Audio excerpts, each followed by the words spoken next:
I'll tell you, it is the official start of pollen season. I can barely talk. It is so bad. I was in Thursday, sorry. My days are all becoming one now. I was in Tryon on Thursday, and I'm talking on the phone. It was a beautiful day, too. So I was standing outside talking on the phone with someone, and I'm just standing out there. I was under the azalea bushes are there in full bloom, and under the trees there. I went inside, went to the bathroom, looked in the mirror, and both of my shoulders were green. There was on my Orvis blue blazer. And at first I looked and it shocked me. I looked like one of those sloths, that has all that moss growing on them.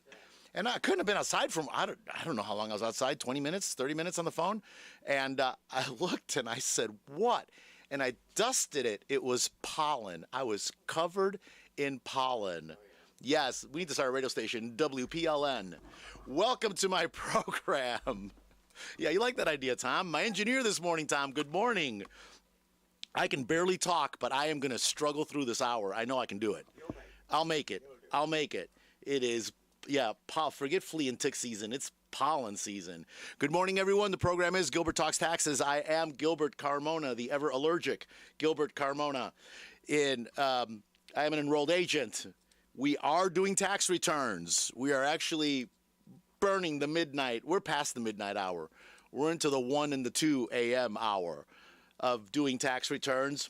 It is April 1st. We are coming up to the deadline. This year, the deadline to file your taxes is April 18th. Drum roll. April 18th. The 15th is on a Saturday. So we're not, the government, of course, is closed Monday, so that makes it the next Monday. Whenever any deadline falls on a Saturday or a Sunday, it goes to the next Monday. Monday is Emancipation Day in Washington, D.C. So the federal government in D.C. is closed.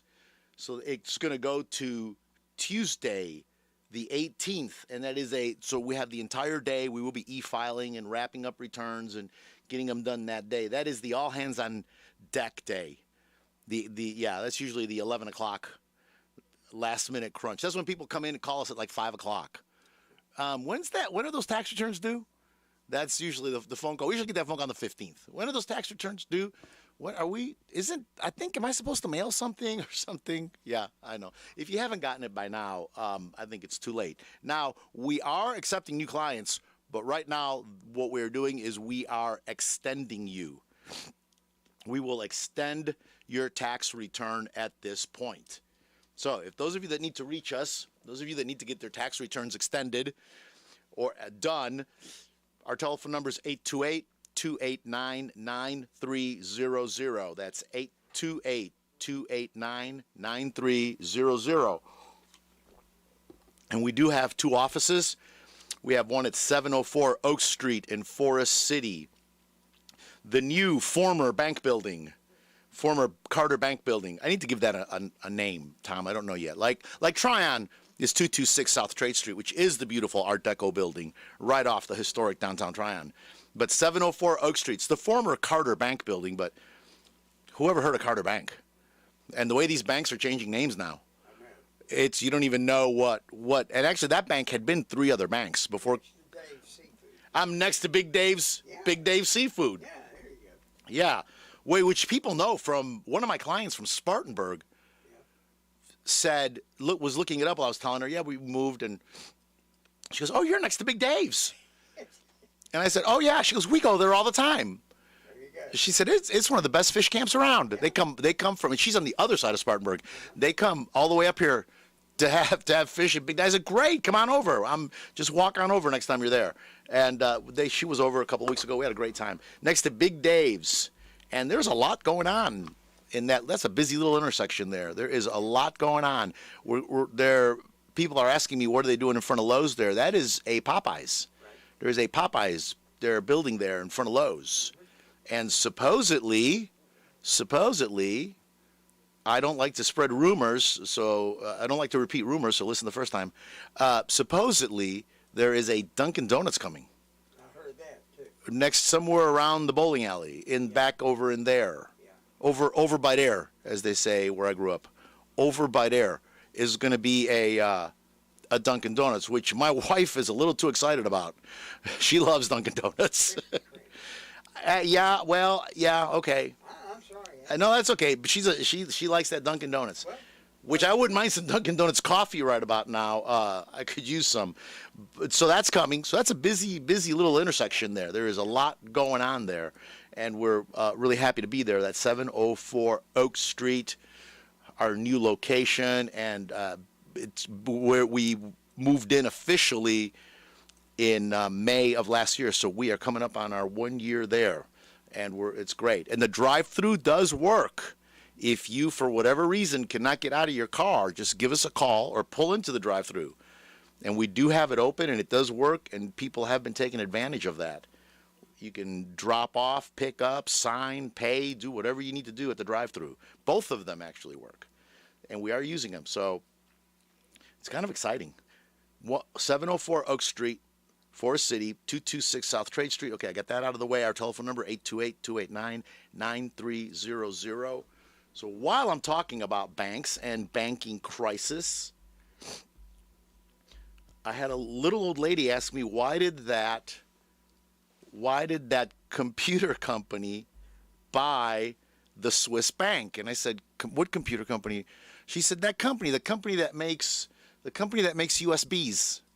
I said, USBs? I said, no, you mean UBS. UBS bought Credit Suisse. That's the big news. $3.2 billion. I'm going to talk about banking a little bit because it is all about financials. And I have been talking a lot about the FTX collapse. Now, I really do not, unless I'm specifically researching something, I do not just listen to the news willy-nilly because really I find it affects my focus because you can really go on rabbit trails with a lot of things. But I really felt like when FTX collapsed last November, I did a whole 1 hour program on it because I felt that was very important. And I felt that was really going to set the stage for some issues upcoming in our economy and in society. I felt that was very important, a very important collapse because I was a little, people said, oh, you're premature. You don't know that that's going to happen. But I pretty much said this is going to kill cryptocurrency, digital currency, as a viable investment, okay, for people that considered it a viable investment. We never did, okay? For those of you that don't know let me give my credentials real quick. I am an enrolled agent. An enrolled agent is a person enrolled with the Internal Revenue Service. I mostly prepare tax returns for businesses, individuals, trusts, estates, and not-for-profits, okay? So, but I also have financial licenses. As a matter of fact, I was voted Best of Rutherford County Financial Planner. I don't even know. This is my fourth year. I lose track. I don't know, Tom. Yeah, whatever. Doesn't matter how many years. I got voted last year, right? That's the only one that matters.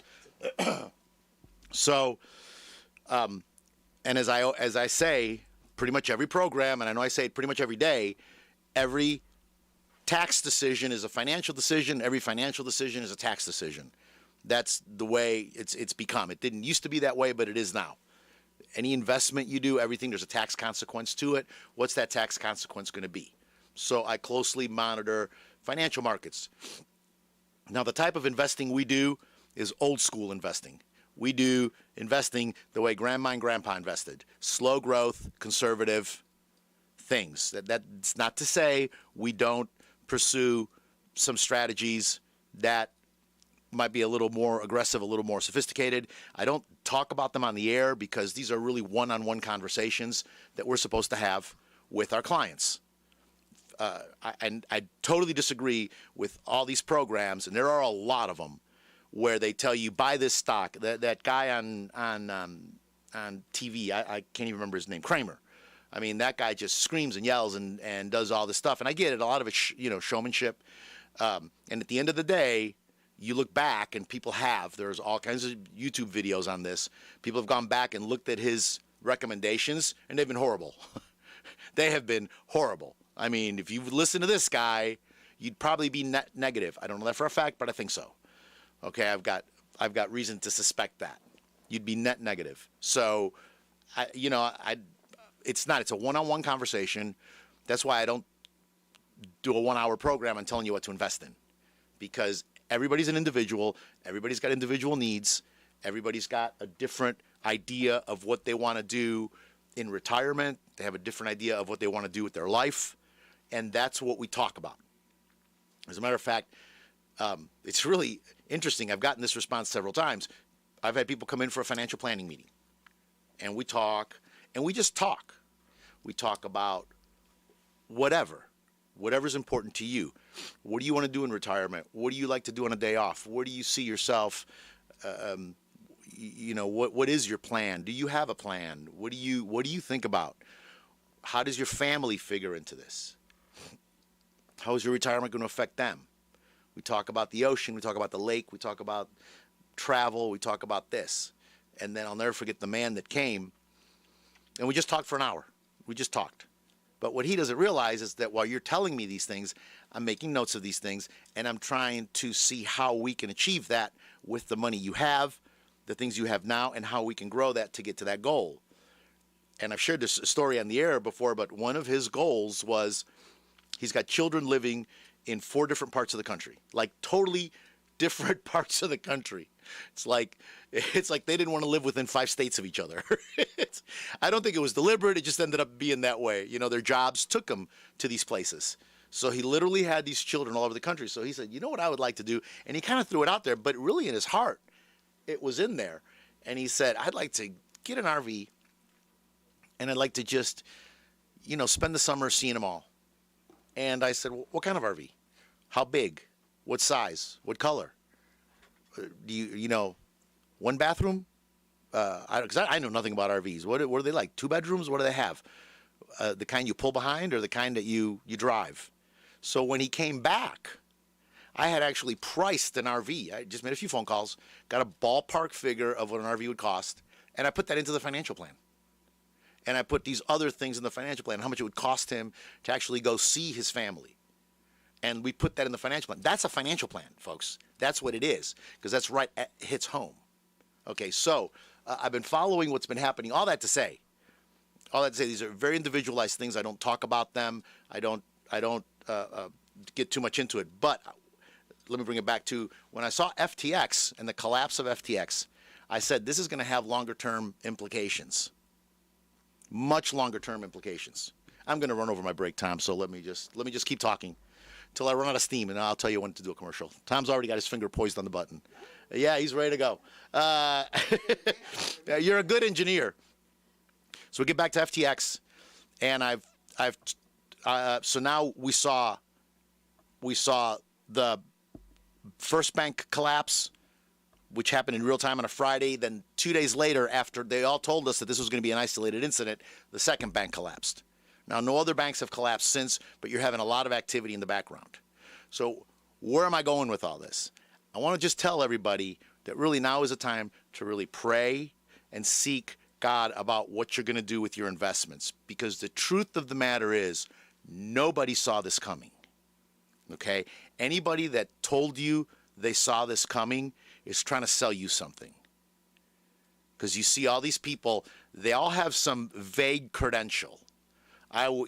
So-and-so was they were an advisor to such and such president, and they were an insider in Wall Street, and they had such and such a position at a bank. They really know what's going on. No, the people running the banks don't know what's going on. So don't believe any of them. Nobody saw this coming. Nobody saw a Silicon Valley Bank collapse. Well, and how can I say that, and how can I prove it? Simple. All the top management sold their stock the week before they announced it was going to collapse. If they would have known before, they would have sold it long before.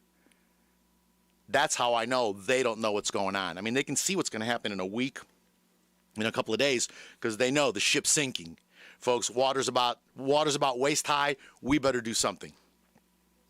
So it's just a time to seek God. And that's just what I want to leave people with, because I'm getting a lot of phone calls and a lot of people asking me what's happening. Should we pull our money out? Should we leave our money? Should we invest? Should we put our money in CDs? Should we put our money in this? Should we put our money in that? Nobody really knows. And again, anybody that tells you they do know is trying to sell you something. But you got to go, and it's been the advice I've been giving everybody. You really just got to pray about what to do and just go with what you're hearing. Because when the waves get rocky, when the waves, start rocking the boat, well, that's what I heard to do. And you can ride out the storm. And there is a storm coming. Actually, it's already here.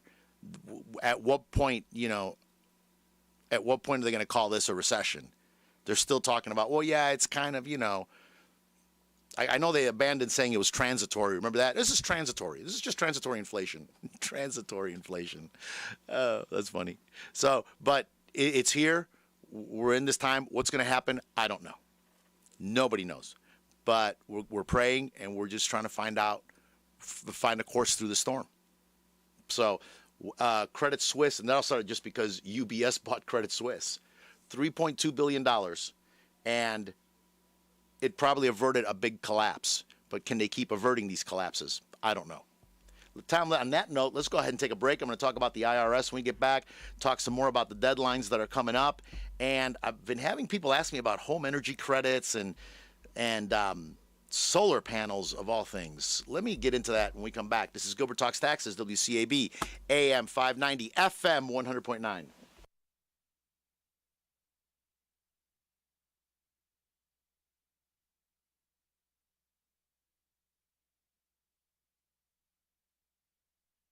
Jesse James Railroad Express has moved to a new location, 126 Park Lane Plaza in Rutherfordton, and they've changed their name, Jesse James Chowhound Canteen. A new name, a new place, and a limited menu. Currently, you can get smoked sausages, kielbasa's, and of course those delicious hot dogs. And you can get coleslaw, macaroni and cheese, and potato salad. Stay tuned for their new menu at their new place. Hours are Tuesday through Saturdays from 11 until 2, closed Sundays and Mondays. Jesse James Chowhound Canteen, 126 Park Lane Plaza in Rutherfordton. Call 286-9368 and get a 99-cent hot dog with mustard, chili, and onions, Tuesdays only. As we get ready for this year's tax season, there's one thought on everyone's mind. Will Gilbert's hair look fabulous this year? Oh, yes, it will. How can I say that? Because I go to Robin Saunders at RSL Salon. Whether it's a good haircut, a pedicure, or a manicure, you can count on RSL Salon. Call Robin at 828-289-9110 because everyone deserves to look fabulous. Well, I'll tell you what, I am really losing my voice here, Tom. Can you jump in? I'll just give you my notes, and you can jump in and fill for me, Tom. No. Oh, no. I think I'm going to make it, though. I think I'm going to make it. This is dedication here, folks. This is dedication to my craft. Even with my voice gone, I'm here. And it's all pollen. It is literally all pollen related. It is just, I remember when I first moved here, I've been here now 30 years. Hard to believe. 30 years. I went to see a doctor, and they said, where are you from? I said, the Midwest. They said, oh, yeah, that explains it. Yeah. You long winters. Yes, long winters. Short springs. Yeah. She said, if you don't have allergies when you move here, you will get them. You will have allergies. But I'm okay. I am okay. I really don't want to get into the whole banking crisis thing because it's a downward spiral. Where do you go? I do want to say one thing. Yeah. Oh, I can't. I'm just like a moth to a flame on this. I can't resist. One thing. What did people think was going to happen when the focus of all these businesses was everything but making profits? They have a culture. They want to change the world. They want global warming.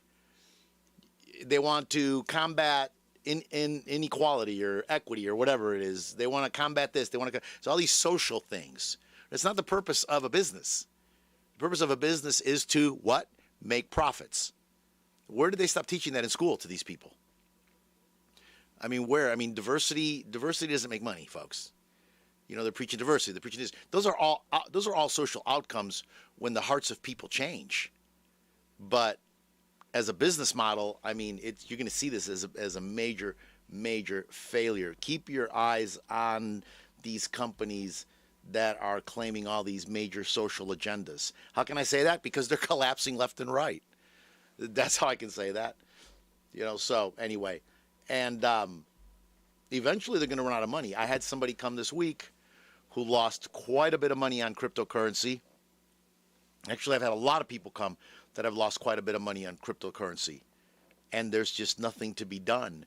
They're part of, they're supposedly have a claim, and the bankruptcy court from FTX is supposedly going to, if there's any money, they're on the list. And I said, well, how many people are on this list? And it's something like 1 million. Something like 1 million people on this list. So that's quite a bit. Okay, let's talk about the IRS. So the IRS has actually this year been doing a pretty good job.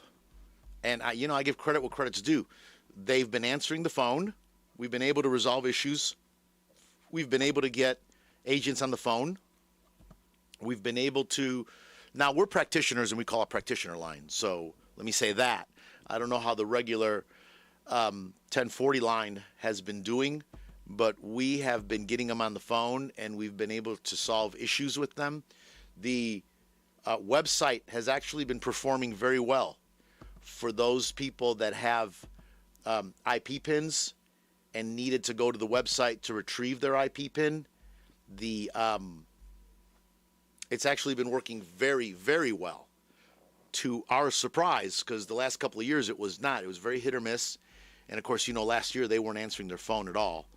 Hold times were 4 and 5 hours till we could get through. And then when we did get through, their systems were down. But not this year. This year they have been doing a great job. The IP pin has been working. So the upcoming deadline now is the 18th. We're really expecting very, very little trouble. And refunds have been coming back at a pretty good clip. We're only aware of a few issues.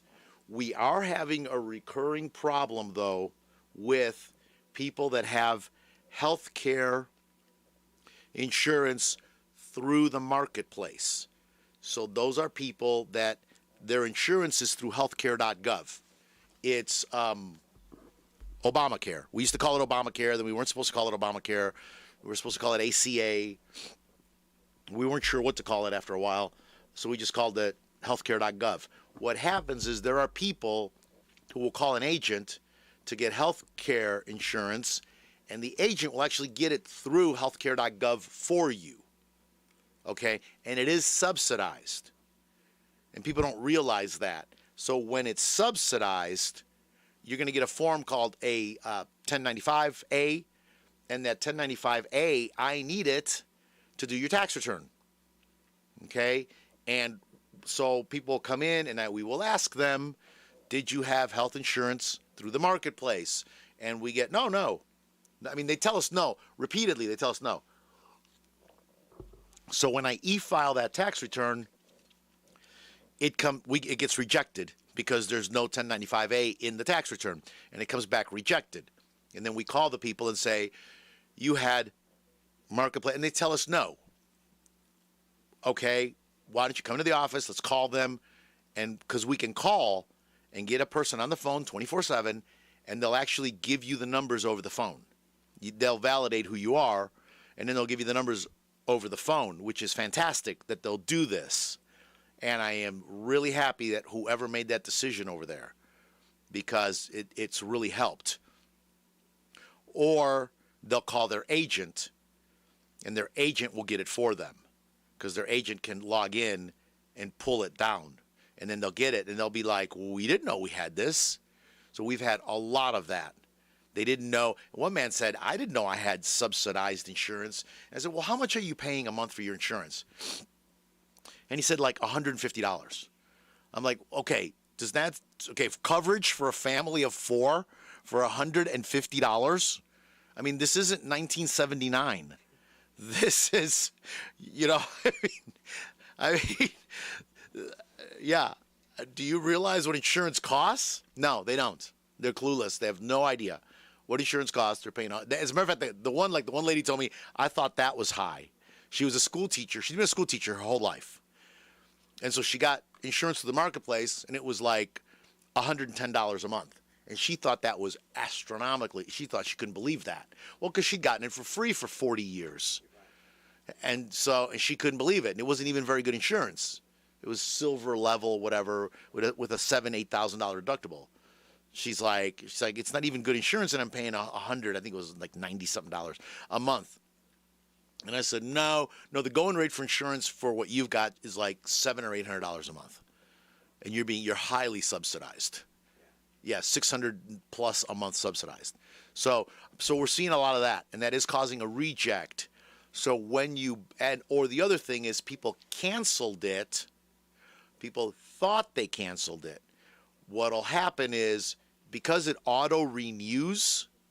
So if you canceled it in November, October, December, somewhere in there, you still could have had a month or two of it in 2022. And that will still, they'll still ping the IRS's system. And when I e-file, the IRS is going to want to see the form 1095A on the tax return. Now, the third thing with that is that there's a lot of that's in that sentence. There are children whose parents put them on their plan. They go to file a tax return because you can be on a plan till age 23. So you've got children, which aren't children, they're adults in their 20s, early 20s, filing tax returns. They've got jobs and they're making money.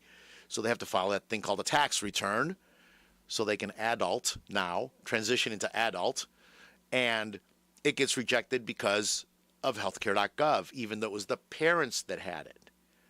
So I need to at least verify that the parents had it, and then there's actually a form for that on their tax return. So just be aware that that's a thing. Know that if you had insurance, you need to find out what the source of that insurance and see if you have a form 1095A. It will cause a reject. If you made too much money and you were over-subsidized, you do have to pay some of that money back. Now, there is a limit as to how much you can pay back, but if you make over a certain threshold, you have to pay your entire subsidy back. And that subsidy can be, do the math, Tom, 700 times 12. Yes, $8,400. I've seen people have to pay back as much as $13,000. And the sad part is they didn't even know they had it. And usually it's because of a windfall situation. They inherited money, or they sold an asset and got a bunch of money, and that's taxable income. It put them over the limit. So we're seeing that. But other than those two scenarios, it's been a pretty uneventful, dull tax season, Tom. Nothing happened. IRS computers didn't blow up. We've had no system failures yet. So we'll just see what the next 2 weeks is going to bring. Let's go ahead and take that next break, and I am going to get into these energy credits. There's been a little confusion about what they are. This is Gilbert Talks Taxes, WCAB, AM 590, FM 100.9. This is Kimberly. If you owe the IRS for prior years or you have unfiled tax returns, don't call those national toll-free numbers. Affordable, secure, and local help is available for you. Call Gilbert at 828-289-9300. Gilbert is an enrolled agent permitted to practice before the IRS. Taxation is his specialty. He knows the latest laws to help you with your problem. Avoid garnishments, levies, and liens. All initial consultations are free. Call Gilbert at 828-289-9300. Hi, I'm Sandra. My husband Peterson and I own Precision Detail and Tint. We invite you to come to our new location at 620 U.S. Highway 64, Rutherfordton, on the corner of Silvers Lake Road and Highway 64. Whether you need specialty detailing for your car, RV, or boat, or window tinting for your automobile, or home or business, we can help you. Voted Best of Rutherford County for 11 straight years, you will know you will get quality work at a good price. Stop by for an appointment or call 828-245-8889. We're open Monday through Friday 9 to 5 and Saturday 9 to 1. This is Gilbert Talks Taxes. Right here, WCAB, AM 590, FM 100.9. I didn't thank those of you that are live streaming me here in the Blue Room, www.wcab59.com. Good morning, those of you. Thank you very much. The question is, everybody's asking, will Gilbert have any hair left at the end of this tax season? Forget my hair looking fabulous. It is It has been. I need to get over there to see Robin, but it looks good. Looks good here in the Blue Room. And I am alone today. Emily is not with me. I told Emily, now people are calling and asking for her. There, she's getting her own little following now. That's okay. It's all about the next generation. That's what I'm all about. And I'm grateful to have young people that actually want to do this. You know, there is an accountant shortage right now. Oh, seriously, the young people do not want to be accountants. They're just, and the IRS is having a major employee shortage. They can't. Young people, I guess, don't want to work for the Internal Revenue Service. I've talked about it on the air. The 87,000 agents that they were going to hire, that's barely going to replace the 50,000 that are going to retire in the next 10 years. They've got they're going to need 100,000 people in the next 10 years just to replace, people that quit, people that pass away, people that retire, and they can't find. They're not hitting their quotas. I'd like to talk to somebody at the IRS who knows something about this. Because you see vague stuff and you read different things from different reports to Congress and things from different people. TIGDA is a great source for that. That's Taxpayer Advocate's Office is also a great source for that. So, that's where I get most of my information about it. Because most of it they do keep very, hush hush. But I had a client tell me that they were at a county fair somewhere last fall, late summer, fall. They were at a county fair somewhere, and they had those recruiting booths, and they had like the military was there, Army, Air Force, and all them recruiting, and there was one there for the IRS. There was actually an IRS person there recruiting people. They're handing out job applications and information. Yeah, well, I said you should have taken a picture. I would have loved to have seen this. I would have loved to have seen this. Yeah, that's what they told me. Allegedly, it was told to me by a person who well, I believe it because they are short and they were running ads, and that was part of the problem. Is they were trying to get young people engaged, so they tried to glamorize the job, and they showed the job description for somebody that worked in investigations. And they're and you get to carry a weapon and and all this stuff, and they made it sound like you're applying for like a stormtrooper job, and it really is not. They didn't tell you about sitting at a computer 8 hours a day in a 1950s office building in Virginia. They didn't tell you about that part of the job, okay? Or 3 years of classroom training before you actually go out and talk to a warm human being. It's not as glamorous as they're trying to make it seem. And I'm like, is this from the IRS? Yeah, but they are having a labor shortage. Okay, let's talk about whatever comes to mind, Tom. Let's talk about the energy credits. Well, we were just talking about scams during the break, and there is another scam that doesn't really get talked about too much, and that is these people selling solar panels and selling these energy panels and all this stuff, these things. And a lot of them are reputable, yes. They're selling you a system, yes. But a lot of people have called me, and I mean a lot. I've gotten a lot of phone calls about this, have called me and said that they were told that they were going to get a credit from the IRS for $40,000 and $50,000, whatever these panels cost. And that is not true. You are not going to get a credit for $40,000 for your panels. That's actually not how that works at all. Like they were expecting that they were going to get $40,000. Like these people, like they were going to, when I did their tax return, they were going to get a check for $40,000 from the IRS, and they were like, well, that's the way the man explained it to us. And I said, unfortunately, they had not contracted yet because they wanted to think about it, and they had some other things. This is the bottom line. If you have to get a bank loan to put these energy panels on your house, you're not a candidate for them. Plain and simple. People think that they're going to get because most people have to get a second mortgage to pay for these systems. And then you put them on your house. And the theory is that between the power company buying your power back, okay, and the tax credits you're going to get, you're basically going to get them for free and you're going to have free power. And that's not true. That is not what's going to happen. Okay, it's plain and simple. The IRS, you get a fractional credit, and it pays down your tax due. It does not actually put cash in your pocket like child tax credits do. Energy credits reduce your taxable income. It reduces your tax due, is what it does. But what I just want to say about that is really, if you have to take out a loan to put solar panels on your house, don't. And not all power companies buy power back at a high enough rate to make it worth your while have these panels. As a matter of fact, Forest City doesn't. Their buyback rate's very low. Other areas don't even buy it back at all. They say it's a federal law that they have to buy it back. Yes, it is, but doesn't say what rate they have to buy it back at. So they buy it back at a very, very low rate. Do you know anybody, Tom, that has solar panels on their house? Yeah. No, I know one.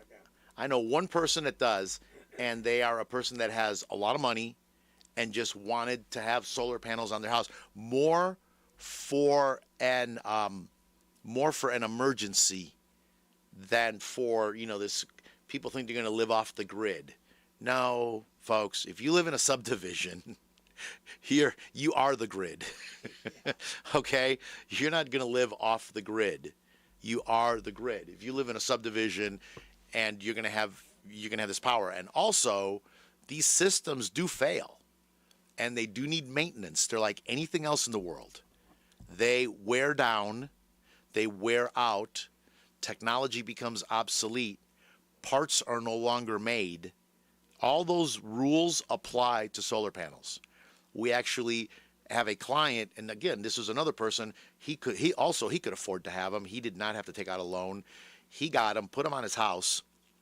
So I actually know two people that have them on their homes, and he had the transformer, or part of the transformer went bad, and it was like $1,800 to replace, and it was not under warranty. And the company that sold him the solar panels is out of business. Now, the solar panels were made by somebody else, so he did not have a problem getting parts, but there's no guarantee that that's going to be the case going forward. So, and there are very few electricians that actually work on these and know how they work. Very few, that'll do it, troubleshoot your problem and come out and work on it. So they're tricky things, but if you're buying them thinking that you're going to get a tax credit and that the IRS is going to pay for it, the answer is no. If that was the case, everybody would have them, because that's a no-brainer there. And then energy credits on the cars, they're pretty much gone. They're pretty much Tesla has no credits left. I think I've talked about this I have talked about this on the air before. If you find a demo car that a dealership's been demoing, and they are out there, that was never titled, it may have a credit. It still may have a credit. So I've had several people buy cars that were technically used, but because they were never titled, they're still new. So the one man bought a car that the dealer had been using. I think the salesman had been driving it, and they'd been letting other people drive it because they were heavily promoting, electric cars. This was a electric car with a gas motor, but it was a very small gas motor, so it qualified for the energy credit, like a $7,500 credit. Because the car had never been titled, he was able to buy it and get that credit. So it is by the VIN number. And you can look that up and see if that car still has a credit. So, because some people have been told, oh, this car comes with a credit, and then when they buy it and they go do their tax return, it did not qualify for a credit. So there is a way to check that out before you buy the car. But it surprised some people that used car. Well, technically it's not used. If it's never been titled, it's not used. Okay, so you can get it. But Teslas, folks, are pretty much no credits left on Teslas. They're gone. The Tesla credits are gone. And do I see any more Tesla credits coming? I don't know. I don't know enough about it to say, but I'd be shocked because they were heavily credited early on. And I was like, you don't see that many of them around here. And you wonder, where are they all? Well, we had to go to California. I've got clients in California. Went to California. And I told Chris, I said, here's where all the Teslas are. At one intersection, I counted 11. Yeah, at one, it was a big intersection now. It was, California. Yeah, it was San Francisco. So it was a big intersection with a lot of cars. But I'd never seen so many. I actually looked to buy one. I was very interested in them. This was about 4 years ago. We went down to the dealership in Charlotte and looked at them and, got the whole sales pitch from the guy and good looking car. A good car. And my problem with it is, if anything breaks on it, you got to take it to Charlotte. That's it. That's it. Yeah. For 3 years, you're committed to it. And then who around here works on them? Yeah. That was my problem with it. But the car I was looking at came with a $7,500 credit. So you're like, well, that's, interesting. That makes it a little more interesting. But still, I'm glad I didn't get it. But, okay, so that's it with the energy credits. And there are really no other energy credits out there now. There are credits if you replace your furnace, your hot water heater, and things like that with energy efficient. Now, most people, anything new you're going to buy is pretty much going to meet all the energy rating requirements to get the credit. Because people always want to make sure they point out that they did get the energy efficient model. Pretty much everything is qualifying for the credits. There's talking about the energy efficient credits for replacing like your furnace, your heater, your hot water heater, things like that. And there still are some other credits for energy home credits, but again, they're not really big credits. Lifetime maximum on the one is $1,200. Lifetime maximum on the other one is $500.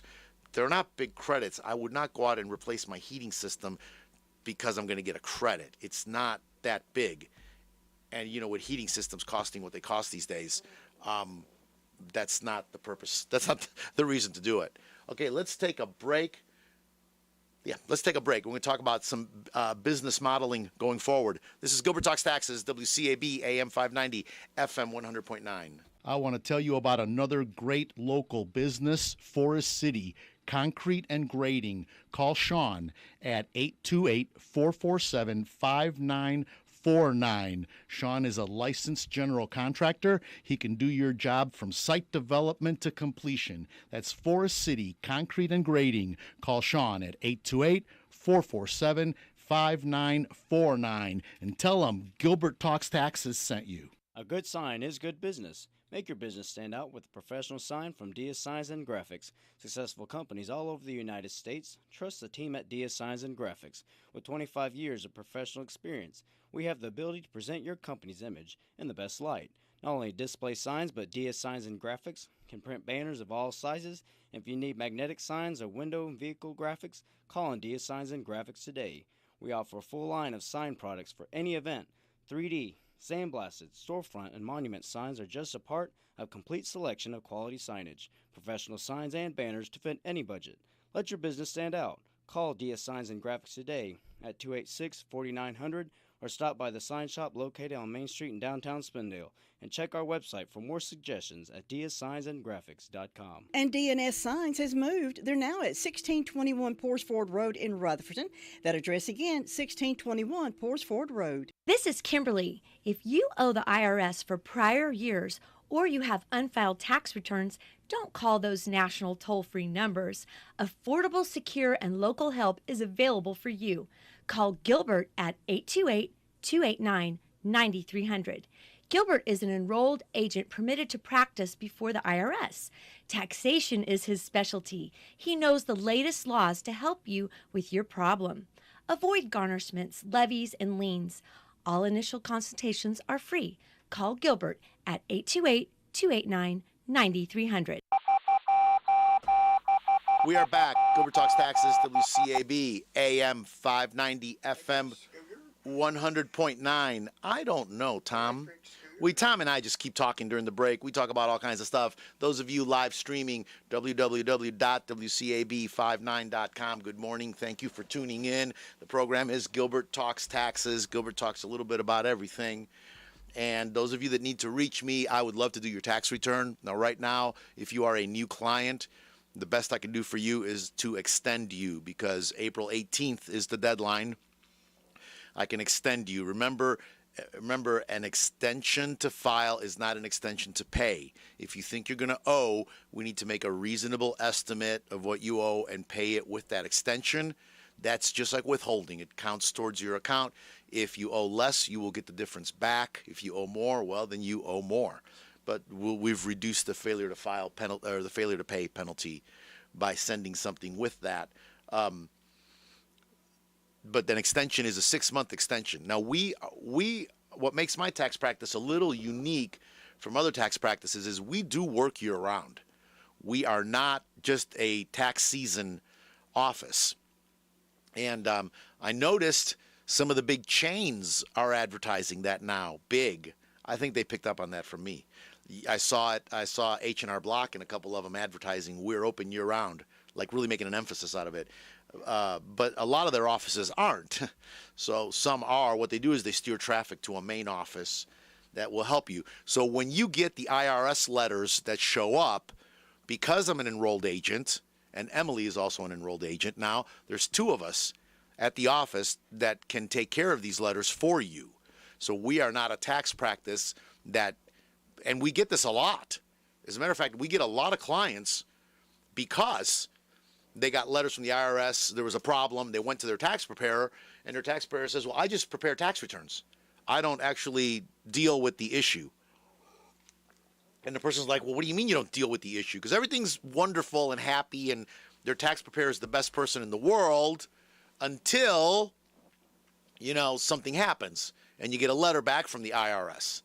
Well, we can take care of that letter from the IRS. And if we made a mistake, if I made a mistake on my work, I will stand behind my work, okay? And we will do what we can if I made a mistake. Things happen that people aren't even aware of, and you get that letter, things that don't get reported to you. One of the biggest problems that we see is incorrectly reported financial things. Financial, like the 1099-B, where it has all your people that have investments, where cost basis will be reported wrong, or they'll get the first one, and then the Fidelity or whoever, Wells Fargo, whoever's holding the money on the back end, and there's a lot of people do that function, have to do a corrected 1099. Well, either gets lost in the mail, or the person will get an email about it, and they don't understand. This is important. You have a corrected 1099. That means the first 1099 was wrong. The one we used for your tax return was wrong. So we need to look at this corrected one. And, that's the problem I have with email. Everybody wants to go to email so they don't have to spend money mailing stuff. And then the post office then messes it up to deliver it. It doesn't get delivered. But email, people just ignore it. And there's so many scam emails out there and so much stuff that, people get very confused, so they'll ignore an email. Well, that email is telling you, or it'll go to spam. They won't even see it. The email is telling you that the 1099-B is wrong, and we have to correct it. And in some cases, the letter will say something like you owe $20,000, all because of cost basis reporting. You really don't. But the computer doesn't know that. Remember, most letters that the IRS sends out are generated by a computer. No human eyes have seen that letter. Okay, it goes out to you. Now it's on you to respond. And that computer is there patiently waiting for your response. If you don't respond, then it gets escalated, and now people get involved. Okay? And, that's when they get heavy-handed and because you owe $20,000. Well, you really don't. But that's one of the biggest problems we see. A couple of years ago, when there was some major law changes, there were a lot of corrected 1099-Bs. This year, we've seen a few, not a lot, and most of the corrections have been minor. Typically, they are adjustments to cost basis, which does affect a tax return. So if you get those letters, just bring them to me. That's what we do. That's why I became an enrolled agent, so I could be more than just a tax preparer and take care of these problems with you when the letters come. Okay, so we are taking new clients. My telephone number is 828-289-9300. Let me talk about Okay, so this is a good time of the year as we're ending tax season and we go into into the summer. It is a good time to evaluate your business model because we've got fresh data and we can look back and see. And what do I mean by your business model? So you may be operating as a partnership. You may be operating as an incorporated entity that is filing a tax return as a C Corp. You may be operating as an Inc. that's filing a tax return as an S Corp. You may be an Inc. that's operating as a partnership. Okay? So how is your model and how is your bookkeeping? People think that it's very like, if I'm an LLC, I'm this. And they're very surprised when I explain to them that's not how it works. LLC is an entity classification at the state level. So you recorded your business, you registered your business in a state. It can be in North Carolina, it can be in South Carolina, it can be in Delaware, it can be in Nevada, it can be anywhere. You registered your business and you picked an entity type for your business. You picked either LLC, the most common ones, LLC. You picked incorporation, to be incorporated. You picked to be a partnership. And then there's professional limited liability companies, and there's professional partnerships, and those are all subsets of these. But these are very specific, and they have very specific rules that apply to them. And what happens is many people, years down the line, people don't stop and reevaluate it. Why did we become a partnership? Why did we create a partnership? I've seen where the original partners aren't even in the business anymore, and they're still operating as a partnership. And then I ask the question to the 2 or 3 partners that are now in charge of it, why are you a partnership? Why are you not an S Corp? Why are you not an LLC filing a tax return as an S Corp? Why are you not filing a tax return as a C Corp? Right? Because if you've got some high net worth people and their individual tax rate is higher than the C Corp tax rate, why would you not want to be a C Corp? You can save 16% on taxes. And that's an extreme example, okay, but that is an example, and it does happen. Or why are you still a partnership when you're really functioning more as an LLC that should be taxed as an S corporation? So this is a good time of the year to do that because we have, like, again, we have fresh data. We have your tax, you have your QuickBooks, your bookkeeping, whether you use QuickBooks or some other form. We've got everything current. We've got your tax return done, and now is a good time to evaluate it. And I find, even if we don't make any major changes, I find there's a benefit to that exercise because it gives the owners some clarity going forward about what they're doing. I've had it where we just look at it and everybody goes, okay, what we're doing is good. It's fine. At least they're settled with that. Everybody's settled with it. That they're on the right track. So that has benefit too. Or I've had the other extreme where I have multiple. This describes many clients I have where it was started. It's a multi-generational company, multi-generational business, and it was actually started by the grandfather, the great-grandfather, started it. I've got some that go back to the 40s that started this, and they did that, and they just kind of kept doing it. And now you've got some people in very high tax brackets because they not only have the income from this very profitable business, but they're getting all this profit, and they are really being nailed with some taxes. And it was like, well, let's look at this. What can we do? And let's break it down. And it was actually, the meetings for that have been very, very good. And I don't want to get into any specifics because, again, this is a one-on-one conversation. So that is what we start doing in May. Don't be surprised if I reach out to you and schedule an appointment, because after I look at your tax return and we say, we could do this a little different. But if you're even wondering if you need to look at yours, give me a call. We can schedule that meeting, 828-289-9300. And I don't need to meet with all the principals in the beginning. I like to just meet with the key people in the beginning. If there's a board involved, I'd like to meet with some of the key members of the board. And a lot of people have a board and they don't even really meet. And it's kind of sad because there's a lot to discuss with it. You do have filing requirements, especially if you have an Inc., to have meetings and to have minutes of those meetings. So again, that's what we do. We like to do that after tax season and have those meetings. Speaking of tax season, again, if you need to reach me, it's 828-289-9300. Speaking of tax season, so my last program, Tom, I meant to say this earlier, is going to be April 15th. So how appropriate. I will be back next Saturday, and I'll be back the Saturday after. And that's it. I am taking a break. Yeah, we're going to go out of town the following week, but I'm taking a short little break. But so that will be the last 2 days on the air. How much time do I have?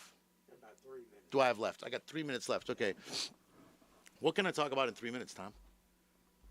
I mean, I've got literally a list. I've got a list that I haven't even gotten into.